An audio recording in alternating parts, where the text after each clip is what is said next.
this is Nupur Hassan and welcome back to my regular podcast Social Celeb. আজকে আমাদের social সেলেবে এমন একজন অতিথি আছেন যিনি গল্প বলেন কথায় নয়, যিনি গল্প বলেন ক্যামেরায়, গল্প বলেন আলোতে কিংবা ফ্রেমে। তিনি একজন celebrity cinematographer. He is none other than Tahsin Rahman. Hello ভাইয়া, কেমন আছেন? আমি ভালো আছি, আপনি কেমন আছেন? অনেক ভালো আছি।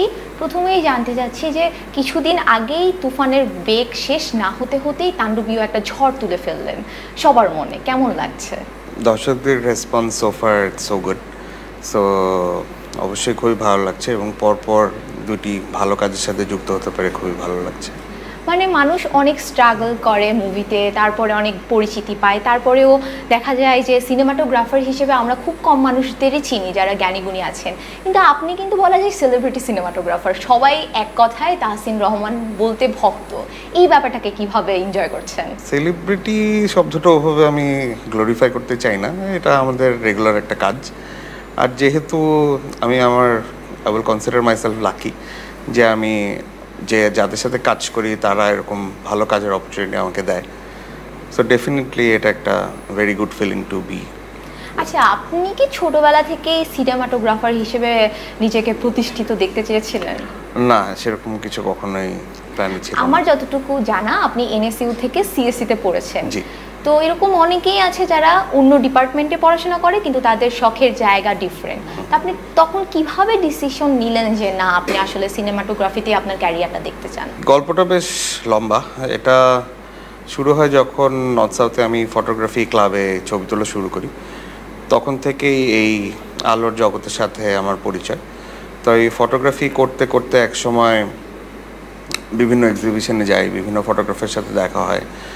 কখনো ওভাবে ভিডিওগ্রাফারদের সাথে অথবা সিনেমাটোগ্রাফারদের সাথে ওখানে দেখা হতো না। সো একটা পর্যায়ে যখন একটা প্রোগ্রামের থ্রুতে আমি অ্যাডভার্টাইজিং ওয়ার্ল্ডের সাথে পরিচিত হতে শুরু করলাম। সো এই অ্যাডভার্টাইজিং ওয়ার্ল্ডে আসলে আবিষ্কার করলাম যে সিনেমাটোগ্রাফার নামক একজন ব্যক্তি আছেন যিনি আসলে ডিরেক্টরের যে চাহিদা, ডিরেক্টরের যে ব্রিফ, সেটাকে উনি চিত্রায়িত করতে সহায়তা করেন। সো সেই প্রসেসের থ্রুতেই আসলে এই সিনেমাটোগ্রাফি জগতে আসা। তখন যখন এই জগতে পা দিলেন পরিবারের রিয়াকশন কি ছিল? ডেফিনেটলি পরিবার শুরুতেই এটাকে খুব একটা ভালো চোখে দেখেনি, বাট আমি লাকি ইন আ সেলফ যে আমার বাবা মা অলওয়েজই আমাকে ওইভাবে সাপোর্ট যদি নাও করে থাকেন কখনো আমাকে ডিনাই করেননি যে এটা করা যাবে না, এটা তুমি করো না, এটা করলে তোমার ফিউচার নেই। বাংলায় যেটা যদি বলতে হয় তাহলে একটা মৌন সম্মতি অবশ্যই ছিল। তো এই জন্যই আসলে এই ক্যারিয়ার পার্সু করতে পেরেছি আমি। আপনি যখন স্টুডেন্ট ছিলেন তখন আপনার পার্সোনাল গোলগুলো কী ছিল? আমি শিওর অনেকেই আছে যারা ফটোগ্রাফি বা যে কোনো সৃজনশীল কিছুতে ইন্টারেস্ট থাকে, বাট ওদের ডিপার্টমেন্ট অন্য হওয়ার কারণে, পারিবারিক যে কোনো কারণেই ওরা আসলে ওই জায়গাটায় পৌঁছাতে পারে না। সো আপনার কী কী গোলের কারণে আপনি আসলে মনে করেন যে আপনি এখন এই জায়গায় আসতে পেরেছেন? ওটা যদি বলতে হয় তাহলে আমি বলবো যে ডেডিকেশন। মানে I was very dedicated to achieve what I wanted. So এই ডেডিকেশনটা আর ফলোয়িং দ্য প্যাশন, আর কিছু কিছু ক্ষেত্রে আমি বলবো যে আপনাকে লাকিও হতে হবে, না হলে আসলে ওই জায়গায় পৌঁছানোটা খুবই ডিফিকাল্ট। আপনার কি ভয় লাগেনি যে যেহেতু আপনি অলরেডি একটা সাবজেক্টে পড়াশোনা করছিলেন অ্যান্ড সেখান থেকে এমন একটা জায়গায় আপনি আসতে চাচ্ছিলেন যে জায়গাটা বলা যায় নিজের ক্যারিয়ার করাটা খুব রিস্কি, সবাই আসলে সেইভাবে সফল হতে পারে না, তো এই ভয়টা কি আপনার মধ্যে কাজ করেনি? না, ওই আনসার্টিনিটি অবশ্যই ছিল, সবসময় ছিল। আর ফিল্ম মেকিং এমন একটা লাইন যেখানে আনসার্টিনিটি আপনার নিত্যদিনের সঙ্গী। মানে I still don't know when my next paycheck is gonna come from. So ওই আনসার্টিনিটি, ওটাকে আসলে বিলিভ করতে প্রথমে একটু সমস্যা হয়। প্রথম কয়েক বছর এই স্ট্রাগলটার মধ্যে সব ফিল্ম মেকারদেরই যেতে হয়। তারপরে আই থিঙ্ক ওটা একটা অভ্যাসে পরিণত হয় এবং এটা একটা নতুন চ্যালেঞ্জ আর কি। তার মানে আপনি আসলে চর্চার মধ্যেই ছিলেন, কিন্তু আমরা জানি পরবর্তীতে আপনি সিডনি ইউনিভার্সিটি থেকে মুভিং ইমেজে মাস্টার্স করেছেন। এই সিদ্ধান্তটা কেন নেওয়া? এই সিদ্ধান্ত নেওয়া, বাংলাদেশে অনেকদিন ধরে কাজ করছিলাম, কিন্তু আমার মনে হয়েছে যেহেতু বাংলাদেশে আমাদের ওরকম কোনো ইনস্টিটিউশনাল, আমি যখনকার কথা বলছি তখন ওরকম ইনস্টিটিউশনাল কোনো ছিল না যেটা আমাদেরকে সাপোর্ট করে টু বি আ প্রফেশনাল। আমাদের যারাই বড় বড় সিনেমাটোগ্রাফার আছেন, যারাই ফিল্ম মেকার আছেন, তারাই ইদার বাইরে থেকে পড়ে এসেছেন অর হচ্ছে গিয়ে সেলফ টট। সো আমার মনে হয়েছে যেহেতু আমার অপরচুনিটিস ছিল সেহেতু আমার বাইরে একটু এক্সপ্লোর করা উচিত। সো সেই শখ থেকেই আসলে বাইরে যাওয়া। সেইটা আপনার সেইখানে যাওয়ার পরে সেই জায়গায় আপনার যে পার্সোনাল এক্সপিরিয়েন্স ছিল সেটা আপনার চিত্রগ্রহণে কতটুকুন হেল্প করেছে বলে আপনি মনে করেন? ডেফিনেটলি বাইরে পড়তে যাওয়া এবং বাইরের ক্রুদের সাথে কাজ করা it's a massive experience. Cinematography শুধু আসলে যে চিত্রগ্রহণ তা কিন্তু না, এটার পিপল ম্যানেজমেন্ট, বিভিন্ন দেশের মানুষের সাথে ওঠা বসা, এটাও একটা সিনেমাটোগ্রাফির একটা হিউজ পার্ট। এটা ধরেন ওভাবে বোঝা যায় না, বাট এটাও আমাদের লাগে। সো সেই সব ক্ষেত্রে মানে যদিও টেকনিক্যালি খুব একটা হেল্প কোনো ফিল্ম স্কুলই ওভাবে করে না, বাট এই জিনিসগুলো নিজেকে মেনটেন করা, নিজেকে বিভিন্ন ক্রুর সাথে অ্যাডাপ্ট করা, সো সেটাও ভালোই কাজে দিয়েছে। অস্ট্রেলিয়ার কোনো সংস্কৃতি বা সেই জায়গার যে পরিবেশ, যেহেতু সেখানে আপনি ছিলেন অনেক দিন, সেটা কি আপনার কাজে প্রভাব ফেলেছে? এটা কি ভিজিবল আপনার কি মনে হয়? ওই রকমভাবে হয়তো ভিজিবল না, বাট ডেফিনেটলি কোনো না কোনো জায়গায় তো প্রভাব তো ফেলে। আপনার প্রথম কাজ কবে ছিল? প্রথম কাজ যদি বলতে হয় তাহলে বিজ্ঞাপন অ্যান্ড ডকুমেন্টারি ছিল প্রথম কাজ। প্রথম প্রকাশিত কাজ আমার মনে হয় নওশিন আর রাকার সাথে করা একটা সানসিল্কের বিজ্ঞাপন, সেটা ফেসবুকের জন্য সে সময় করা হয়েছিল। আর দেশে ফিরে আসার পরে আপনি সিনেমাটোগ্রাফার হিসেবে কি কাজ করেছেন? দেশে ফিরে আসার পরে প্রথম কাজ বিজ্ঞাপন দিয়েই শুরু।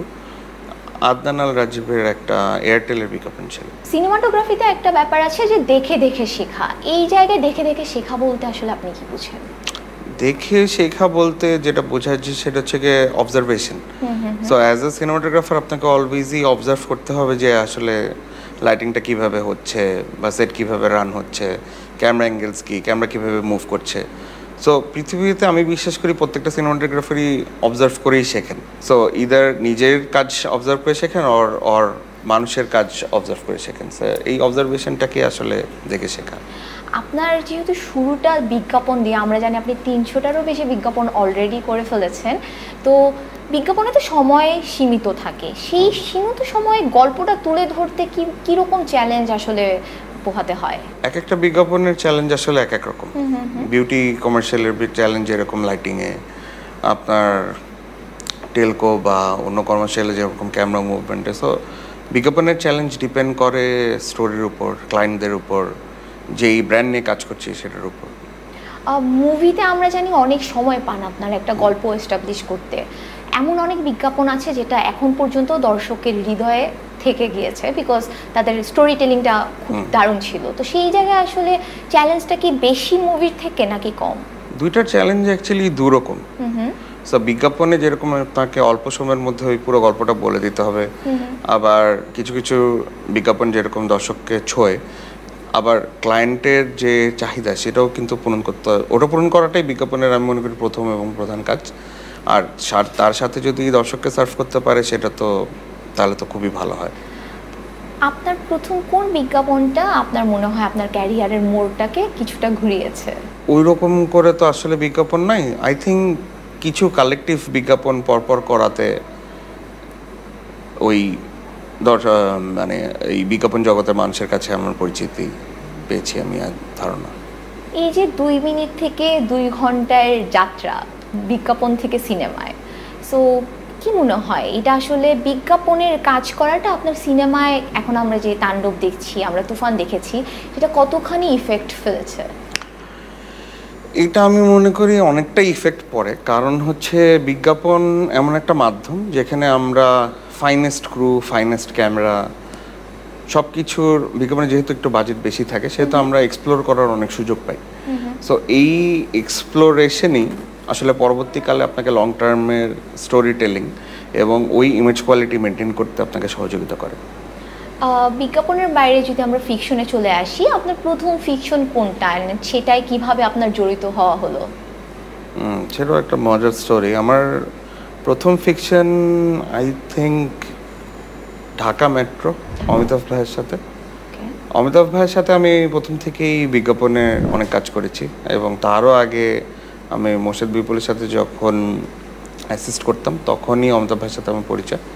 সো ফিল্ম স্কুলে যাওয়ার ঠিক আগে আমি ঢাকা মেট্রোর কাজ শুরু করি এবং মাঝামাঝি এসে কাজটা শেষ হয়। শুটিংয়ে আপনি বিজ্ঞাপন, ওয়েব, ফিল্ম 3 জায়গায় সমান দাপটে কাজ করে যাচ্ছেন। আপনার কি মনে হয় কোন জায়গায় ক্রিয়েটিভিটির জায়গাটা আর্টিস্টরা বা ক্যামেরার বাইরের মানুষরা বেশি পায়? আবার আমি বলবো যে এটা ডিপেন্ড করে আসলে প্রজেক্টের উপর। অনেক বিজ্ঞাপন অনেকভাবে আপনাকে অনেক রকম চ্যালেঞ্জ ছুড়ে দেবে এবং অনেক রকমের কোয়েশ্চেন আপনাকে জাগাবে। আবার অনেক ফিল্ম আছে যে ভেরি ফরম্যাটেড ফিল্ম, সো সেটার বাইরে আপনি যেতে পারবেন না। আবার ফিল্মে কিছু অংশ থাকে একদমই ওপেন এন্ডেড, যেটা পুরোপুরি আপনার উপর ডিপেন্ড করবে যে আপনি আসলে কিভাবে ফিল্ম করতে চান। ওয়েবে দেখেছি আপনি ডিফারেন্ট জনরার কাজ করছেন। আপনি বুলি করেছেন, মাইনকার চিপাই করেছেন, সামথিং লাইক অ্যান অটোবায়োগ্রাফি করেছেন, প্যাট কাটা শয়ের মতো হরর ওয়েবও করেছেন। এই তো ডিফারেন্ট জনরা, এখানে ভিজুয়াল ন্যারেশনটা আপনি ঠিক কিভাবে আলাদা করছেন, একটার থেকে একটা আলাদা করতে হচ্ছে? ভিজুয়াল ন্যারেশন ডিপেন্ড করে আসলে স্টোরির উপরে, যে স্টোরির ডিমান্ড যেরকম সেইটার আসলে চিত্রগ্রহণ ওরকমই হবে। যেমন আমি যদি বলির কথা, বলি ছিল কুয়াকাটাতে, পুরোপুরি শ্যুট করা কুয়াকাটাতে, একদম খুবই রিমোট, যেখানে আপনার একটা লোকেশন থেকে একটা লোকেশনে যেতেই সময় লাগতো 1 থেকে 1.5 ঘন্টা এবং বাইকে করে যেতে হতো। তো সেইখানকার স্টোরি টেলিং কিন্তু ওই জায়গা ফ্রেন্ডলি হতে হবে, যে ওরকম হিউজ লাইটিং সেট আপ থাকবে না, ভেরি নেচার ফ্রেন্ডলি হতে হবে। আবার সামথিং লাইক ক্যান অটোবায়োগ্রাফি করা হচ্ছে গিয়ে অলমোস্ট একটি ফ্ল্যাটের মধ্যে, মেইন শ্যুট হওয়া একটি ফ্ল্যাটের মধ্যে। সো ওইটার আয়োজন একরকম। তারপর আরেকটা ওয়েব ফিল্ম সিরিজ আমরা করেছিলাম black money. So black money ওটাও হচ্ছে কি একটা ফুল সেটের মতো একটা বানানো। সো এক একটা ইসের চ্যালেঞ্জ কিন্তু এক এক রকম। সো ওই স্ক্রিপ্টের উপরেই ডিপেন্ড করে আপনার ওই ডিফারেন্সিয়েটটা হয়। এই ভিজুয়াল ন্যারেশন তৈরি করতে এই কাজগুলোর মধ্যে কোনটা আপনার মনে হচ্ছে সবচেয়ে বেশি চ্যালেঞ্জের মুখোমুখি হতে হয়েছে? চ্যালেঞ্জিং আমি বলবো তাহলে পেট কাটা শহর কথা, কারণ পেট কাটা শহর প্রত্যেকটা এপিসোড ছিল ডিফারেন্ট। যদি ফ্ল্যাটের মধ্যে হয়, আরেকটা ছিল খুবই রিমোট একটা জায়গায়। আর Nuha Suman is always a very talented film maker. So ওর ন্যারেশনগুলো এত ভালো লেখা থাকে, সো এটা অলওয়েজই একটা চ্যালেঞ্জিং বিষয় যে এটাকে চিত্রায়িত করা কতটুকু কাছাকাছি আমি যেতে পারছি যে এই স্ক্রিপ্টের। সো আমি বলবো যে পেট কাটা show was the most challenging. মানে আমরা জানি আপনি পেট কাটা শয়ের জন্য আপনি পুরস্কারও পেয়েছেন। সো এই পুরস্কার পাওয়ার পরে কি আপনার কি চাপটা আরও বেড়ে গিয়েছিল কাজের প্রতি? আপনার চাপ বেড়ে যাওয়া আমি ঠিক বলবো না, পুরস্কার পাওয়া ডেফিনেটলি এটা ইন্সপায়ার করে ভবিষ্যতে বড় বড় কাজ করার জন্য। আমাদের হরর জনরায় দর্শক কিন্তু বলা যায় খুব কম, কিন্তু সেখানে পেট কাটা শো ডিফারেন্ট। এই যে ডিফারেন্ট একটা গল্প আপনি নিজের চোখে তুলে ধরেছেন, এইটার অভিজ্ঞতা যদি আমাদের সাথে শেয়ার করতেন। পেট কাটা শোর আমি আগে বললাম যে নুহাসের স্ক্রিপ্ট যখন আমরা পড়ি তখন এটা একদমই গল্পের বইয়ের মতো, এবং আপনি চিত্রায়িত করতে পারবেন যে আচ্ছা জিনিসটা মনে হয় এভাবেই দেখতে। And he is very worried about his details. So ভূতটা কেমন হবে, লাইটিংটা কীরকম হবে, সো ওটার খুব ভালো ডিটেইলিং নুহাসের কাছ থেকে এক্সপেক্ট করা যায় প্রত্যেকবারই। তো চ্যালেঞ্জ যদি বলতে চাই তাহলে একটা গল্পে ছিল যে আমাদেরকে একটা ডিফারেন্ট দ্বীপের মতো একটা জায়গা খুঁজে বের করতে হবে যেখানে আপনার একটা ডিফারেন্ট ট্রাইব বাস করে। তো ওটা আমরা অনেক দিন ধরে খুঁজছিলাম। কক্সবাজারের দিকে আমাদের একটা শ্যুট ছিল, তো কক্সবাজার থেকে আমরা রামুর দিকে যেতে আমরা অ্যাক্সিডেন্টালি ওই দ্বীপটা আবিষ্কার করি, যেখানে পানি ছিল আপনার অলমোস্ট হাঁটুর কাছাকাছি, বাট আমাদের নৌকা করে যেতে হয়েছে উপরের জায়গাটা। তো one of the most challenging I think ওই শ্যুটটাই ছিল। আচ্ছা, এইখানকার যে ভিজুয়াল রেফারেন্সটা সেটা আসলে কি কোথাও থেকে নেওয়া হয়েছে? ওভাবে তো আসলে পাওয়া যায় না রেফারেন্স, বাট আমাদের সবারই রেফারেন্সিং করার একটা প্রবণতা থাকে যে আমরা বিভিন্ন হরর মুভিজ দেখি, বিভিন্ন পিকচার্স দেখি, বিভিন্ন থেকে দেখি। সো ওইখান থেকে আসলে নেওয়া। আপনার লাইফে কোনো প্যারানরমাল এক্সপেরিয়েন্স আছে? না, আমি বিশ্বাস করি না প্যারানর্মাল অ্যাক্টিভিটিস। আপনি বিশ্বাস না করার পরেও এত সুন্দরভাবে সেটা আপনার চোখের মাধ্যমে আমাদের কাছে ফুটিয়ে তুলেছেন, দ্যাটস রিয়েলি প্রেইজওয়ার্দি। আমরা চলে যাচ্ছি রায়হান রাফির কাছে। রায়হান রাফির সাথে আপনার প্রথম কাজ, আমি যদি ভুল না করি, ব্ল্যাক মানি। না, আমার প্রথম কাজ তুফান। তুফানের পরে ব্ল্যাক মানি শুট করা হয়েছে। আচ্ছা, তাহলে তুফানের অভিজ্ঞতা কেমন ছিল? রায়হান রাফির সাথে কি আগে থেকে পরিচয় ছিল নাকি সেখানেই পরিচয় হওয়া? রায়হান রাফির সাথে আমার পরিচয় তুফানেরও আরও 1 বছর আগে। 1 বছর আগে যেহেতু আমরা বিজ্ঞাপন জগতে কাজ করতাম, তা রায়হান রাফি অলওয়েজই আমাদেরকে ইন্সপায়ার করতেন যে আপনাদের সিনেমা করা উচিত, আপনাদের সিনেমাতে আপনাদের এই ক্যামেরার কারসাজি আমি আমার সিনেমাতে দেখতে চাই। তা সেই সময় থেকেই আসলে অনেক দিন কথা হওয়ার পরে যখন তুফান আসলো, তো তখন রায়হান রাফি বললো যে আপনাকে এটা করতে হবে, আপনি প্রস্তুতি নেওয়া শুরু করেন। সো এই তুফান থেকে আসলে শুরু। রাফি পরিচালক হিসেবে কেমন? আমি তো বলবো রাফি পরিচালক হিসেবে অসাধারণ ইন আ সেন্স যে একটা শব্দ আছে না, স্বপ্নবাজ। সো ওই শব্দটা আসলে আমি রাফির কাছ থেকে এটার পর্যাপ্ত পরিমাণ ব্যবহার আমি ওই শব্দটার পাই, কারণ হি অলওয়েজ ড্রিমস বিগ। ও ছোট করে কোনো কিছু ভাবতে পারে না, এবং বাংলাদেশের প্রেক্ষাপটে এরকম জিনিস ভাবাটা যে কতটা চ্যালেঞ্জিং, এটা ওর ছবি শ্যুট করতে গিয়ে বোঝা যায়। তিনি একজন সিনেমাটোগ্রাফারের উপর কতটা ঠিক ভরসা করেন?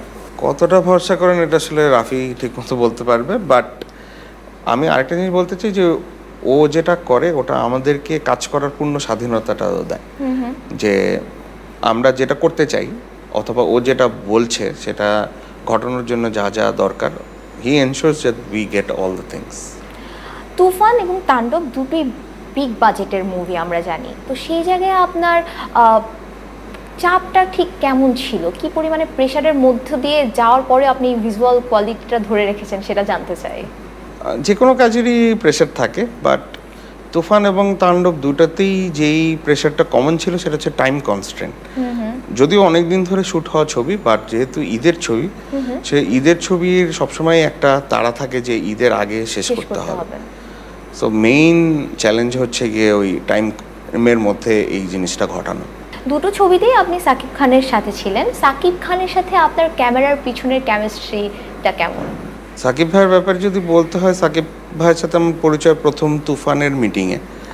সো তখন থেকেই আমি, যেহেতু আমরা cinematographer, we observe a lot of things, তা আমি প্রথম থেকেই দেখতাম উনি খুবই কোয়াইট মানুষ, উনি কথা খুবই কম বলেন, এবং আমার সাথে সেটে যখনই আসতেন তখনই হচ্ছে গিয়ে উনি দেখতেন যে আর জিজ্ঞেস করতেন যে কি কি করবে, রাফির কাছ থেকে ব্রিফ নিতেন এবং সরাসরি সেটে গিয়ে ওটা করে আবার উনি চলে যেতেন। সো ওই তুফান থেকে তাণ্ডব এই একই সিকোয়েন্সেই উনি পুরাটা করেছেন আর কি, এবং অসম্ভব পরিশ্রমী একজন মানুষ।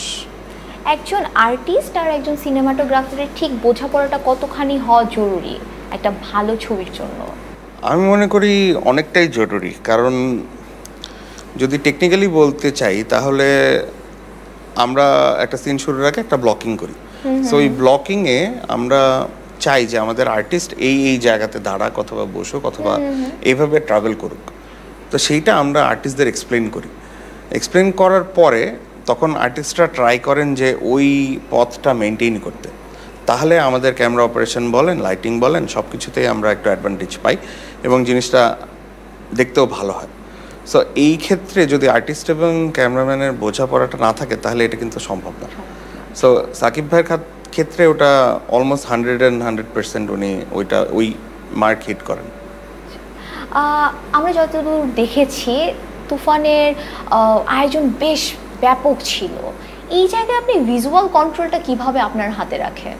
কন্ট্রোল রাখা বলতে আসলে আমরা যতটুকু কন্ট্রোল করতে পারবো অতটুকুই কিন্তু দেখা যায়।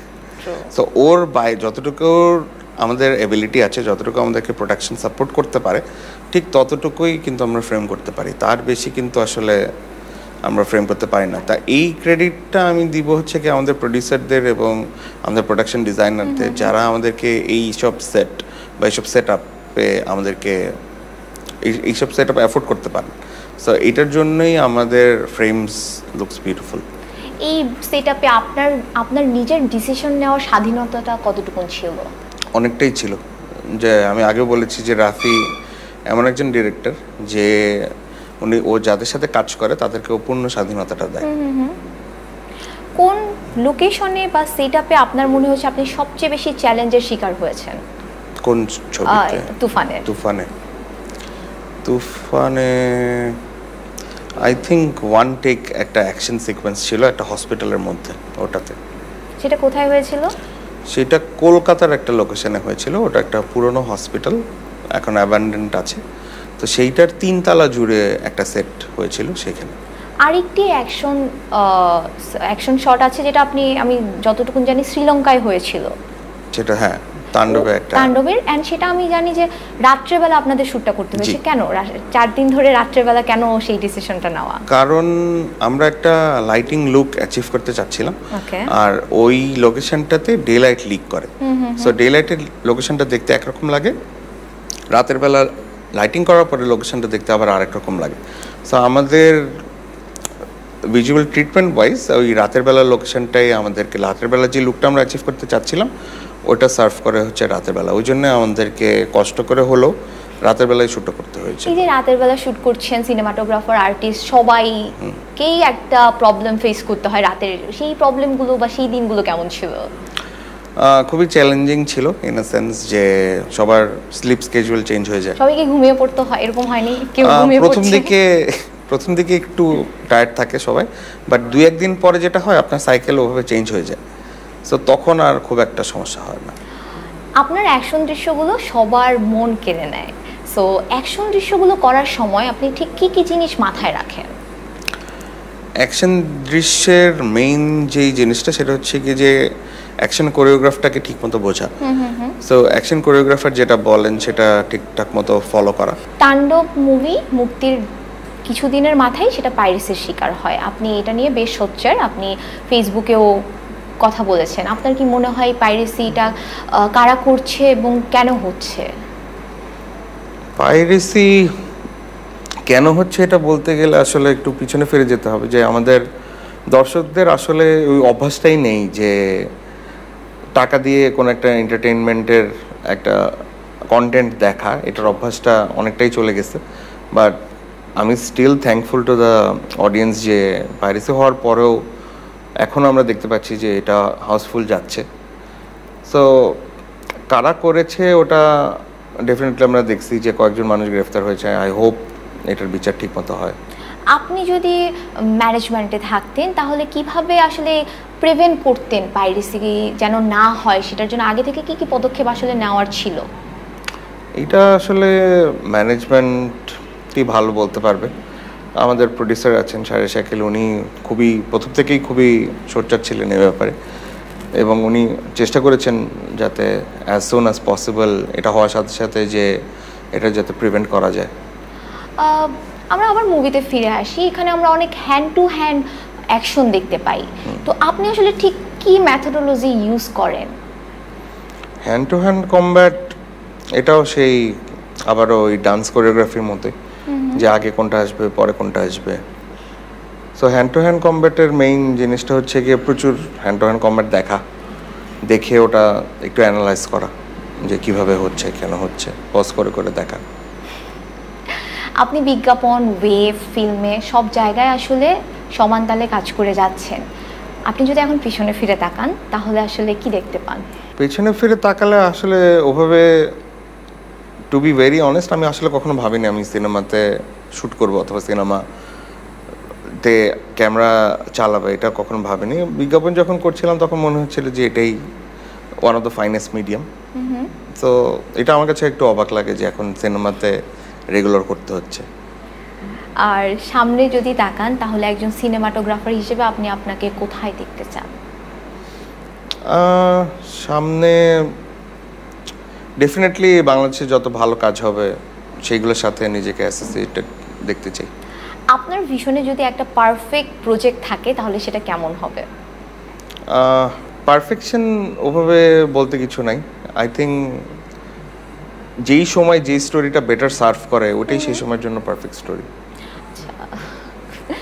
একদম আমারও সেটা মনে হয়। আমি বেশ কিছুদিন আগে আমরা দেখলাম মেহজাবিন আদনানের বিয়ে, সেখানে ওয়েডিং যে একটা ভিডিও বের হয়েছে, সেখানে আপনি কোনো না কোনোভাবে connected, if I am not wrong. So ওই ভিডিও আইডিয়াটা আপনার মাথায় কীভাবে এসেছে, বা আপনি সেটার পিছনের গল্প যদি বলতেন।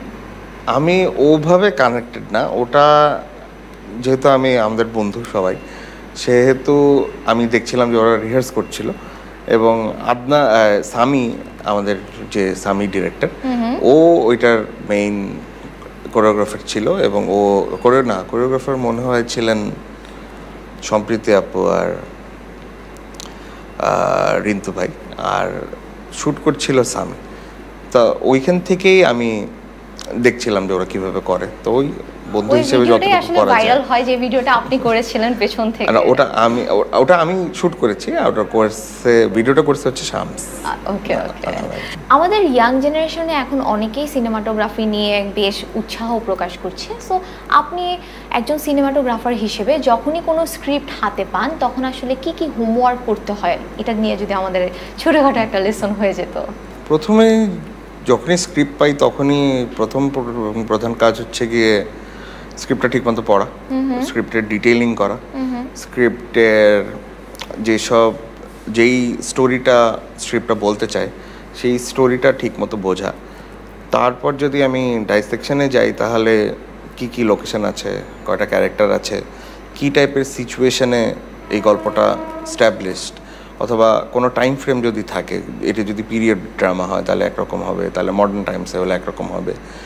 তারপর আরেকটা মেইন জিনিস সেটা হচ্ছে কি, যে ডিরেক্টরের সাথে কথা বলা, ডিরেক্টরের ভিশনটা জানা, যে উনি আসলে কীভাবে দেখছেন ছবিটাকে।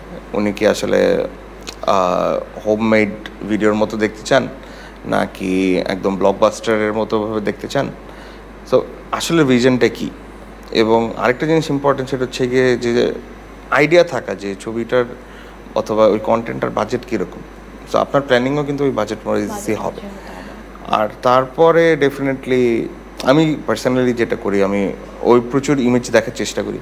এটা যদি কোনো শহরের গল্প হয়, ওই শহরের চিত্র কীরকম, ওই শহরে কোনো ফটোগ্রাফার কোনো কাজ করছে কিনা, সেই ছবিগুলো দেখার চেষ্টা করি। ওই শহরের কোনো কন্টেন্ট আগে হয়েছে কিনা, অথবা ওই রিলেটেড কোনো ফিল্মস আছে কিনা, সেটা দেখার চেষ্টা করি।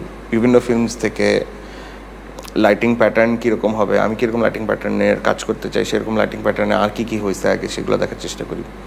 সেগুলোর মধ্যে থেকেই আসলে শুরু করা হয়। তারপরে তো প্রিপারেশন ওয়াইজ লোকেশন রেকি আছে, তারপর আপনার ধরেন প্রোডাকশন ডিজাইনারের সাথে কথা বলা আছে, তারপর ফাইট থাকলে ফাইট, সেই গান থাকলে গান। সো এই সিরিয়ালি এই জিনিসগুলোর দিকে লক্ষ্য রাখতে হয়। আপনি বলছিলেন ডিরেক্টরের ভিশনটা বোঝা। ডিরেক্টরের ভিশন তো আমরা কথায় শুনি অথবা স্ক্রিপ্টের মাধ্যমে দেখি, সেইটাকে একটা ভিজুয়াল রূপদান করাটা আসলে ঠিক কিভাবে করে ওঠেন? এটা আমাদের কাছে খুব জাদুর মতো মনে হয়। আসলে এটা একটা প্র্যাকটিসই বলবো আমি, যে প্র্যাকটিস এবং একই সাথে লিমিটেশন। যে ও একটা ভিশন যখন বলে, সে তো আমাদের মাথায় একটা আইডিয়া থাকে যে এটা আসলে এরকমই হবে, এবং আমাদের রিসোর্সেস অনুসারে যে ওই জিনিসটা কতটুকু আমরা অ্যাচিভ করতে পারবো, ওটার উপরেই ডিপেন্ড করে যে কতটুকু অ্যাচিভেবল হবে এই ভিশনের। অনেক ভালো লাগছে আপনার সাথে আড্ডা দিতে দিতে। এখন আমরা চলে যাচ্ছি পরবর্তী সেগমেন্টে, সেটা হচ্ছে র্যাপিড ফায়ার সেগমেন্ট। আপনাকে আমি কোশ্চেন করবো and you have to answer it quickly. Okay, film নাকি ডিজিটাল? ফিল্ম। মর্নিং শ্যুট নাকি night shoot? Night shoot. Lighting না ফ্রেমিং, কোনটা আগে ভাবেন? ফ্রেমিং। ও তাণ্ডব না তুফান, কোনটায় কাজ করা ছিল বেশি চ্যালেঞ্জিং? তাণ্ডব। কেন? টাইম কনস্ট্রেন্ট, এবং যেহেতু পুরোটা বাংলাদেশে শ্যুট হয়েছে, সেহেতু বাংলাদেশে আমরা সবসময় বলি যে অনেক কনস্ট্রেন্টস আছে। সেই কনস্ট্রেন্টসগুলোকে অ্যাচিভ করাটা একটা one of the most challenging কাজ, এবং মোস্ট স্যাটিসফাইংও অ্যাট দ্য সেম টাইম। তিনটা অ্যাডজেক্টিভ যেটা আপনার নিজের সিনেমাটোগ্রাফির স্টাইলকে ডিফাইন করে। তো কঠিন প্রশ্ন। I think simple. মানে কিপ ইট সিম্পল, আমার মোটো এটা আর কি। ড্রোন শট নাকি হ্যান্ডহেল্ড ক্যামেরা, কোনটা বেশি ফিল দেয়? Handheld any day. Handheld. Shakib খানকে ক্যামেরায় তোলা কেমন অভিজ্ঞতা ছিল এক শব্দে?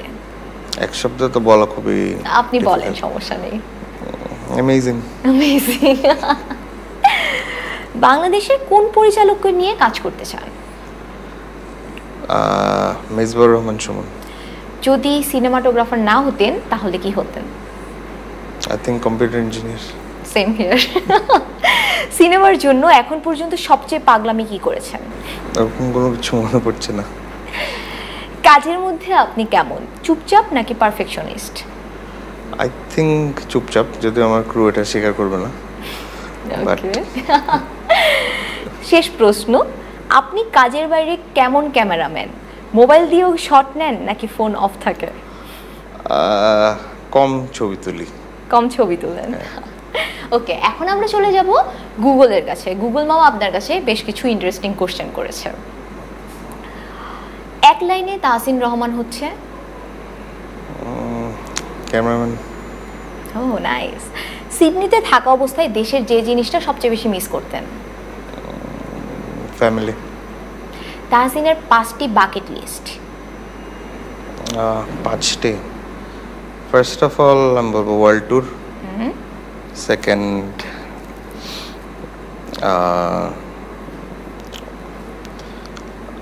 shooting somewhere very remote. Bucket list 5টা তো ফিল আপ করা ডিফিকাল্ট। ঠিক আছে, আমরা পরবর্তী কোশ্চেনে চলে যাই। ক্যামেরার সাথে তাহসিনের সম্পর্কটা কেমন? মধুরই বলতে চাই আমি। আসলে কি মধুর? মাঝে মাঝে তো ডেফিনেটলি না, যখন যেটা অ্যাচিভ করতে চাই ওটা যদি না হয় হচ্ছে না তখন। তাহসিনের জীবনে 3জন মানুষ যারা তাহসিনের জীবনকে বদলে দিয়েছে। ডেফিনেটলি মাই ওয়াইফ, আর তারপরে যদি বলতে হয় আমার মা ডেফিনেটলি একজন থাকবেন, আর the directors I work with. তাহসিনের প্রিয় স্ট্রিট ফুড কি? I think phuchka. ফুচকা, ও সেম পিঞ্চ। শুটিং এর বাইরে তাহসিন সবচেয়ে বেশি সময় কাটান? আই থিঙ্ক মুভি দেখেই। মুভি দেখে। বউকে যে কথা সামনাসামনি বলতে পারেননি? আরো কঠিন প্রশ্ন, এখন বলে দেন। I think we are very friendly, আমরা কথা শেয়ার করি সব সময়। তাহসিনের জীবনের প্রথম camera? 5D Mark II। Okay. তাহসিনের প্রিয় 5টি সিনেমা, যে কোনো 5টি সিনেমা প্রিয় বললেই হবে। প্রিয় 5টি সিনেমার মধ্যে থাকবে বার্ডম্যান, রেভেনেন্ট। আমি ইনারিতুর অনেক বড় ফ্যান, সো ইনারিতু সিনেমা থাকবে। রিসেন্টলি দেখা সিনেমাগুলোর মধ্যে থাকবে, আমি সিনেমার নাম মনে রাখতে খুবই, আর রিকেলম ফর ড্রিম, গডফাদার। ওকে। আমি যতদূর জানি তাণ্ডব, তুফানের ইন্সপিরেশন কিছু ছিল গডফাদার থেকে, ভিজুয়াল ইন্সপিরেশন। হ্যাঁ, যেহেতু এটা একটা মাফিয়া স্টোরি, সো সেহেতু। ওকে। বেস্ট ফিল্ম মেকার হিসেবে কাকে চুজ করবেন, রায়হান রাফি আর নুহা সুমাইন? দুজনেই তো আমার খুবই পছন্দের। I think Rafi will be the theatre guy and Nuhash will be the OTT or web. But দুজনেই দুই প্ল্যাটফর্মেই সমানভাবে দাপট। আর টিভিসির জন্য যদি বলি, আদনান আল রাজীব আর অমিতাভ রেজা চৌধুরী? আবারও বিপদে ফেলার মতো প্রশ্ন। দুজনেই অসম্ভব ভালো নির্মাতা। অমিতাভ ভাই is one of my mentors. So TVC, technical TVC হলে সেটা আদনান আল রাজীব, আর ন্যারেটিভ হলে সেটা অমিতাভ ভাই। ওকে, এখন আমরা চলে যাচ্ছি আমাদের চিটচ্যাট সেগমেন্টে। টাইট শিডিউলে কি কখনো ক্যামেরার পেছনে দাঁড়িয়ে ঘুমিয়ে পড়ার মতো অবস্থা হয়েছিল? হচ্ছে। তুফান বা তাণ্ডবে হয়েছে? না, তুফান বা তাণ্ডবে হয়নি, মানে বাট মাঝে মাঝে 36 ঘন্টাও চলে যায় একটানা, সো তখন। সেটে কখনো কাউকে প্র্যাঙ্ক করা হয়? আমি ওভাবে কখনো করিনি। নিজে প্র্যাঙ্কের শিকার হয়েছেন? না মনে হয়। কোনটা বেশি কঠিন, বইয়ের প্রোফাইল পিকচার তুলে দেওয়া নাকি প্রোডাক্ট শুটিং? ডেফিনেটলি বইয়ের প্রোফাইল পিকচার তুলে দেওয়া। যদি নিজের জীবনের একটি বিজ্ঞাপন বানাতেন তাহলে স্লোগান কি হতো? Keep it simple. Keep it simple. জীবনের সবচেয়ে বাজে বা পাগলাটে একটা ফ্রেম কখন তুলেছেন? আই থিঙ্ক নেভি শুটিং এর সময়। ওকে, অনেক চ্যালেঞ্জিং ছিল। অনেক চ্যালেঞ্জিং ছিল ওটা, হ্যাঁ। কখনো এমন হয়েছে আপনি শট নিচ্ছেন কিন্তু মনে মনে ভাবছেন এটা তো কাটতেই হবে পরে? সবসময় মনে হয় এটা। সবসময় মনে হয়, তারপরেও কেন নিচ্ছেন? যে যদি কখনো এডিটর ইউজ করে। ওকে, কোনো প্রজেক্ট শুরুর আগে মনে হয়েছিল এটা তো পুরো ডুববে, কিন্তু পরে হিট হয়ে গিয়েছে? না, ওরকম মনে হয়নি, বাট ডাউট ছিল কিছু প্রজেক্টে। বাট কোনটায় ডাউট ছিল এটা বলা যাবে না অন ক্যামেরা। ওকে, কখনো এমন হয়েছে আপনি ক্যামেরার রেকর্ড বাটন অন করেননি আর সবাই বলছে ওকে এটাই বেস্ট টেক? হ্যাঁ, হয়েছে। কোনটায়? আই থিঙ্ক তাণ্ডবেই হয়েছে। তাণ্ডবেই? হ্যাঁ, ক্যামেরা ম্যানুফ্যাকচার মানে সাউন্ড করেছে, বাট ক্লিক আওয়াজটা হয়েছে, বাট আসলে রেকর্ড হয় নাই। কোনো একটা দৃশ্য আমার ঠিক মনে নাই, বাট হওয়ার পরে সেটা আবার নিতে হয়েছে। সিডনিতে থাকার সময় অদ্ভুত খাবার কি খেয়েছেন যেটা এখনো দুঃস্বপ্নে আসে? এরকম কিছু ভাবে খাইনি, কারণ সিডনির ফুড খুবই সিম্পল। এখন আমরা চলে যাচ্ছি পরবর্তী সেগমেন্টে, যেখানে দুষ্ট কোকিল ওয়ান্টস টু নো, মানে আপনার ফেসবুকে দুষ্ট কোকিলরা দুষ্ট মিষ্টি কমেন্ট করেছে, সেগুলাই আমরা এখন পড়বো আর আপনি তাদের রিপ্লাই দিবেন। ওকে, সো এখানে তিনজনের ছবি আপনাদের, রায়হান রাফি, আমাদের megastar Shakib Khan and none other than Tahsin Rahman. এখানে কমেন্ট এসেছে, ব্রো আপনাকে আর সাকিব খানকে তো সিবলিং লাগতেছে। এটা কোর্স হচ্ছে নাসের, আমি তো রিপ্লাই দিচ্ছি ওই যে আমরা তো মেলায় হারানো ছোট ভাই। সেটাই মনে হচ্ছিল আসলে। আরেকজন কমেন্ট করেছে, দুইজন ক্যামেরার পিছনের সুপারস্টার, একজন megastar. Definitely Rafi is one of the superstar ক্যামেরার পিছনে। দুইজন বলেছে, আপনাকেও বলেছে? আমি সুপারস্টার বলতে নারাজ। এই ছবিটা নিয়ে আমার একটা কমেন্ট আছে, আমি কমেন্টটা পড়েছেন, আমারও মনে হচ্ছে আপনার ফেস দেখে মনে হচ্ছে যে কি কেমন খেললাম একটা লুক যদি হয় সেটা আপনি এই ফেসে করে, এই ফেসে আছে। এটা কি আসলে এই ফেস নিয়ে ছিল? না না, এটা শুটিং এর পরে আমাদের এটা লাস্ট শট ছিল তাণ্ডবের। তো এরপরে আমরা ফ্লাইটে করে, আমার ফ্লাইট ছিল একটু পরে, তো আমি খুবই তাড়াহুড়ার মধ্যে ছবিটা তুলে চলে গেছিলাম। তাড়াহুড়ায় কি খেললাম কেমন হলো একটা পোজ। ওকে, নেক্সট কমেন্ট, হুসাম পিকটা দেখে বলল, আম্মা দেখো মামা ডান্স করছে। হুসাম হচ্ছে কি আমার বোনের একমাত্র ছেলে। ওকে, তো ওর মনে হয় যে আমি নাচতেছি দেখে। নেক্সট কমেন্ট, দারুণ কাজ করেছেন আপনি তুফানে, আমি এরকম এত সুন্দর কাজ বাংলাদেশে আর কোনো সিনেমাতে দেখি নাই, আশা করি সামনে আপনার কাছ থেকে আরো সুন্দর সুন্দর কাজ দেখতে পাবো। বাংলাদেশে অনেক ভালো ভালো কাজ হয়েছে, আমাদের খসরু ভাই হাওয়া করছেন, রাশেদ ভাই আয়নাবাজি করছেন। আই থিঙ্ক ডেফিনেটলি সামনে আরও বড় বড় কাজ হবে এবং ইনশাল্লাহ আমিও ভালো কাজ উপহার দেওয়ার চেষ্টা করব। ডেফিনেটলি। আদনান রাজীব লিখেছে, বুঝছি অস্ট্রেলিয়াকে মিস করতেছো বিকজ এখানে সব গতানুগতিক হচ্ছে।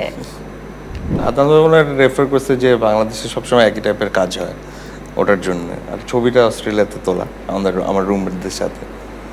আপনি কি রিপ্লাই দিতেন আসলে রিপ্লাই দিলে? এরকম কোনো রিপ্লাই নাই আমার কাছে।